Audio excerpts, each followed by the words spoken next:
Hi everyone, in front of me I've got OPPO Find X5 Pro, and let me share with you how to check IMEI and serial number on this device. So basically we've got two different ways to check those numbers, and the first one requires a secret code and the second is using the settings, and of course I'll show you both. So let's begin maybe with a secret code because it is the fastest way. So let's enter the dialer, tap on the keypad because this is the place where we can enter it, and let's enter the code, which is *#06#. And as you can see, by this code we are provided with both IMEI numbers of this device.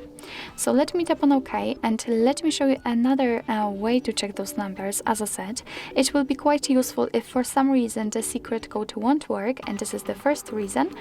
And the second one is that we could only check the IMEI numbers using the secret code, so we just couldn't find the serial number.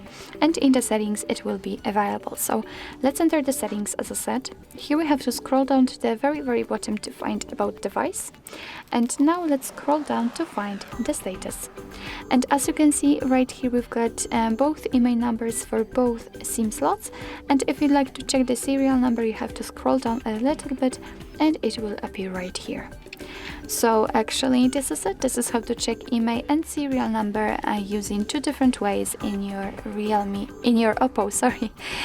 OPPO Find X5 Pro. Thank you so much for watching. I hope that this video was helpful, and if it was, please hit the subscribe button and leave a thumbs up.